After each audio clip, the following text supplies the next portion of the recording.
பிரியமானவர்களே, ஆண்டவர் இன்றைக்கு உங்களுக்கு ஒரு வாக்கு கொடுக்கிறார். உன்னை அதிசயங்களை காணப்பண்ணுவேன். எசேக்கியா ராஜா மரண படுக்கையில் இருக்கும் பொழுது எசேக்கியாவுக்கு வியாதியை ஆண்டவர் முற்றிலுமாய் நீக்கி போட்டார். இது ஒரு பெரிய அதிசயம். இன்னும் கானாவூர் கல்யாணத்தில் திராட்சரசம் ஒன்றுமே இல்லை, குறைவாய் இருந்தது.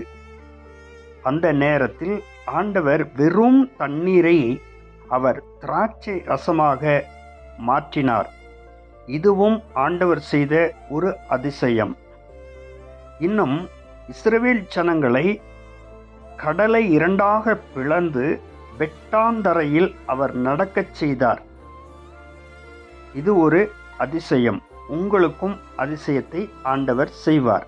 இன்னும் 18 வருட காலமாக நிமிர முடியாத கூனி, அந்த நிமிர முடியாத கூனிக்கு தேவன் அற்புதத்தை செய்தார்.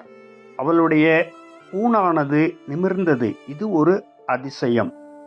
இன்னும் மரித்த லாசரு, அவனை அடக்கம் செய்து 4 நாள் ஆகி சரீரம் அழுகிப்போன சூழ்நிலையில் இருந்த அந்த சரீரத்தை உயிரோடு கர்த்தர் எழுப்பினார். இது ஒரு அதிசயம். பிரியமானவர்களே, மண்ணை பிசைந்து அதை மனிதனாக செய்து ஜீவ சுவாச காற்றை ஊதி அந்த மனிதனுக்கு ஜீவனை கொடுத்தார். ஜீவாத்மாவானான். இது ஒரு அதிசயம். மண்ணினாலே மனிதனை உண்டாக்கி ஜீவனை கொடுத்தார். இன்னும் காற்றையும் கடலையும் இறையாதே என்று சொல்லி அதை அப்படியே அமைதிப்படுத்தினார். இது ஒரு பெரிய அதிசயம். இன்னும் பரிதிமேயு என்ற ஒரு குருடன் பிச்சை கேட்டுக்கொண்டிருந்தான். ஆனால் அவனுக்கு கண் பார்வையை கர்த்தர் கொடுத்தார். இது ஒரு அதிசயம்.